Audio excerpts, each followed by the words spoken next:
ಎಲ್ಲರಿಗೂ ನಮಸ್ಕಾರ. ಜ್ಯೋತಿ ಕಿರಣ್ ಕ್ರಿಯೇಷನ್ಸ್ಗೆ ಸ್ವಾಗತ. ಹಾಯ್, ಎಲ್ಲರೂ ಹೇಗಿದ್ದೀರಾ? ಚೆನ್ನಾಗಿದ್ದೀರಾ ಅಂತ ಅಂದ್ಕೊಂಡಿದ್ದೀನಿ. ಬನ್ನಿ, ಈ ದಿನ ಪೂರಿ ಜೊತೆ ಚೌಚೌ ಸೀಮೆ ಬದನೆಕಾಯಿ ಮಿಕ್ಸ್ಡ್ ವೆಜಿಟಬಲ್ ಸಾಗು ಮಾಡ್ತಾಯಿದ್ದೀನಿ. ಈ ಚೌಚೌ ಸಾಗು ಒಂದು ರುಚಿಕರ ಆರೋಗ್ಯಕರ ದಕ್ಷಿಣ ಭಾರತೀಯ ಸೈಡ್ ಡಿಶ್. ಬೇಕಾಗುವ ಪದಾರ್ಥಗಳನ್ನು ನೋಟ್ ಮಾಡಿಕೊಳ್ಳಿ. ಸೀಮೆ ಬದನೆಕಾಯಿ ಒಂದು, ಚೆನ್ನಾಗಿ ತೊಳೆದು ಸಿಪ್ಪೆ ತೆಗೆದು ಚಿಕ್ಕ ಚಿಕ್ಕ ಹೋಳುಗಳಾಗಿ ಮಾಡಿಟ್ಕೊಂಡಿದ್ದೀನಿ. ಕತ್ತರಿಸಿದ ಬೀನ್ಸ್ ಸ್ವಲ್ಪ, ಇಂಗು ಸ್ವಲ್ಪ, ಕತ್ತರಿಸಿದ ಕ್ಯಾರೆಟ್ ಒಂದು, ಹುರಿಗಡಲೆ ಸ್ವಲ್ಪ, ಕತ್ತರಿಸಿದ ಟೊಮ್ಯಾಟೊ ಒಂದು, ತುರಿದ ಕೊಬ್ಬರಿ ಸ್ವಲ್ಪ, ಉಪ್ಪು ರುಚಿಗೆ ತಕ್ಕಷ್ಟು, ಅಡುಗೆ ಎಣ್ಣೆ ಸ್ವಲ್ಪ. ತೆಂಗಿನಕಾಯಿ ಮತ್ತು ಸುವಾಸನೆಯ ಮಸಾಲೆಗಳಿಂದ ತಯಾರಾಗುವ ಈ ಸಾಗು ಚಪಾತಿ, ಪೂರಿ, ದೋಸೆಯೊಂದಿಗೆ ಅತ್ಯುತ್ತಮವಾಗಿ ಹೊಂದುತ್ತೆ. ಕತ್ತರಿಸಿದ ಈರುಳ್ಳಿ ಒಂದು, ಸಾಸಿವೆ ಒಗ್ಗರಣೆಗೆ 2 ಪಲಾವ್ ಎಲೆ, 1 ಬಿಡಿಸಿದ ಬೆಳ್ಳುಳ್ಳಿ, ಸ್ವಲ್ಪ ಚಕ್ಕೆ, 2 ಲವಂಗ, 1 ಸ್ಟಾರ್ ಹೂವು, ಶುಂಠಿ ಪೇಸ್ಟ್ ಸ್ವಲ್ಪ, ಅರಿಶಿಣದ ಪುಡಿ ಸ್ವಲ್ಪ, ಅಚ್ಚ ಖಾರದ ಪುಡಿ ಸ್ವಲ್ಪ. ಮನೆಯಲ್ಲಿಯೇ ತಯಾರಿಸಬಹುದಾದ ಸಾಂಪ್ರದಾಯಿಕ ಸವಿರುಚಿಯ ಗ್ರೇವಿ ಇದು. ಒಂದು ಮಿಕ್ಸಿ ಜಾರಿಗೆ ಹುರಿಗಡಲೆ, ಕತ್ತರಿಸಿದ ಟೊಮ್ಯಾಟೊ, ತುರಿದ ಕೊಬ್ಬರಿ, ಸ್ವಲ್ಪ ಅರಿಶಿಣದ ಪುಡಿ,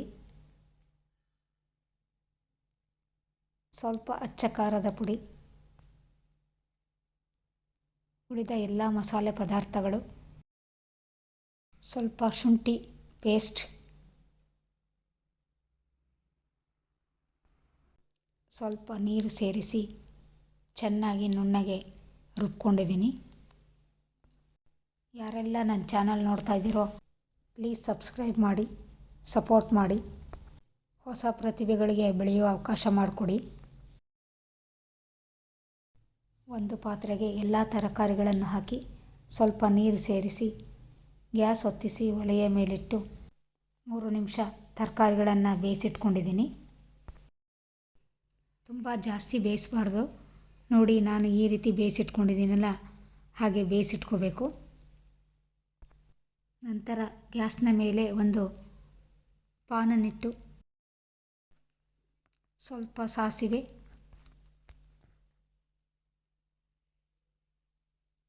ಸ್ವಲ್ಪ ಎಣ್ಣೆ ಹಾಕಿ, ಎಣ್ಣೆ ಬಿಸಿಯಾದ ನಂತರ ಕತ್ತರಿಸಿದ ಈರುಳ್ಳಿಯನ್ನು ಹಾಕಿ 1 ನಿಮಿಷ ಫ್ರೈ ಮಾಡಿ, ಸ್ವಲ್ಪ ಇಂಗು ಸೇರಿಸಿ ಈರುಳ್ಳಿ ಚೆನ್ನಾಗಿ ಬೆಂದ ನಂತರ ಮೊದಲೇ ಬೇಯಿಸಿಟ್ಟುಕೊಂಡ ತರಕಾರಿಗಳನ್ನು ಹಾಕಿ, ಜೊತೆಗೆ ರುಬ್ಬಿಟ್ಟುಕೊಂಡ ಮಸಾಲೆಯನ್ನು ಸೇರಿಸಿ, ಬೇಕೆನಿಸಿದರೆ ಇನ್ನೂ ಸ್ವಲ್ಪ ನೀರು ಸೇರಿಸ್ಕೋಬೋದು. ನಂತರ ರುಚಿಗೆ ತಕ್ಕಷ್ಟು ಉಪ್ಪು ಸೇರಿಸಿ ಚೆನ್ನಾಗಿ 5 ನಿಮಿಷ ಸಾಗುವನ್ನು ಕುದಿಸಬೇಕು. ಈಗ ಆರೋಗ್ಯಕರವಾದ ಸಾಂಪ್ರದಾಯಿಕ ಅಡುಗೆ ರುಚಿಯ ಮನೆಯ ಸಾರು ಸವಿಯಲು ಸಿದ್ಧ ಆಗಿದೆ. ಇದೇ ರೀತಿ ಬರೀ ಚೌಚೌ ಸಾಂಬಾರನ್ನೇ ಮಾಡ್ಬೋದು. ಅನ್ನದ ಜೊತೆ ತುಂಬ ರುಚಿಯಾಗಿರುತ್ತೆ. ಈ ಚೌಚೌ ಜೊತೆ ಬೇರೆ ಉಳಿದ ತರಕಾರಿಗಳನ್ನು ಹಾಕಿ ಸಹ ಸಾಗು ಮಾಡ್ಬೋದು. ನೋಡಿ, ಈಗ ಮನ ಮಿಡಿಯುವ ಸವಿರುಚಿಯ ಘಮ ಘಮ ಎನ್ನುವ ಚೌಚೌ ಸಾಗು ರೆಡಿಯಾಗಿದೆ. ನಾನು ಇದು ಪೂರಿ ಜೊತೆ ಮಾಡಿದ್ದೀನಿ. ಇನ್ನೂ 4 ಪೂರಿ ಜಾಸ್ತಿ ತಿನ್ಬೋದು, ಅಷ್ಟು ರುಚಿಯಾಗಿರುತ್ತೆ. ನಿಮ್ಮ ಭೇಟಿ ಮುಂದಿನ ವಿಡಿಯೋದಲ್ಲಿ. ನಮಸ್ಕಾರ.